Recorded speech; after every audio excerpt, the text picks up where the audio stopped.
નમસ્કાર મિત્રો, વિડીયોમાં તમારું સ્વાગત છે। જી હા મિત્રો, અત્યારે હાલ મોટા અને મહત્વના સમાચાર સામે આવી રહ્યા છે। તો મિત્રો, સમાચારમાં વાત કરીએ તો મેઘરાજા સતત દક્ષિણ ગુજરાતને ગમખોરડી રહ્યા છે।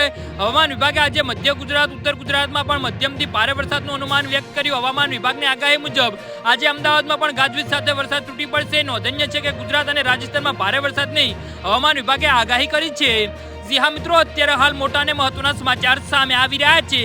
હવામાન વિભાગે 5 જુલાઈ સુધી વરસાદનું અનુમાન વ્યક્ત કર્યું છે। આગામી દિવસોમાં સાર્વત્રિક વરસાદનું અનુમાન છે। ખાસ કરીને ઉત્તર ગુજરાત, મધ્ય ગુજરાતમાં ભારે વરસાદનું અનુમાન છે। રાજ્યમાં આજે પણ ભારે વરસાદની આગાહી કરવામાં આવી છે। આજે 9 જિલ્લામાં ભારેથી અતિ ભારે વરસાદનું અનુમાન છે। દમણ અને દાદરા નગર હવેલીમાં વરસાદને લઈ ઓરેન્જ એલર્ટ જાહેર કરવામાં આવ્યું છે।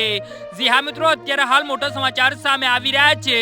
અમદાવાદમાં ગઈકાલે આખો દિવસ કાળા ડિબાંગ વાદળો છવાયા હતા અને વાદળછાયા વાતાવરણ વચ્ચે ઝરમર વરસાદ વરસતો રહ્યો અને અમદાવાદના Shela, Shilaj, Bopal, south Bopal, SG highway સહિતના આસપાસના વિસ્તારમાં મોડી રાત સુધી ધીમે ધીમે ઝરમર વરસાદ વરસ્યો હતો। હવામાન વિભાગની આગાહી મુજબ આગામી 3 કલાકમાં અરવલ્લી, મહીસાગર, દાહોદમાં ગાજવીજ સાથે ભારે વરસાદ તૂટી પડી શકે છે।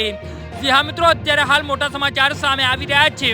આ સમય દરમિયાન પવનની ગતિ 41 થી 61 કિલોમીટરની રહેશે। ખેડા અને પંચમહાલ, અમદાવાદ, ગાંધીનગર, મહેસાણા, સાબરકાંઠા, સુરેન્દ્રનગર, સુરત, ભરૂચ, આણંદ, વડોદરા ગાજવીજ સાથે મધ્યમથી ભારે વરસાદનું અનુમાન છે। જામનગર, દેવભૂમિ, દ્વારકા, પોરબંદર, રાજકોટ, જૂનાગઢ, અમરેલી, બોટાદ, ભાવનગર, ગીર સોમનાથ, છોટાઉદેપુર, નર્મદા, તાપી, ડાંગ, વલસાડ, દમણ અને ભારે વરસાદની આગાહી છે। જી હા મિત્રો, તો આના વિશે તમારું શું કહેવું?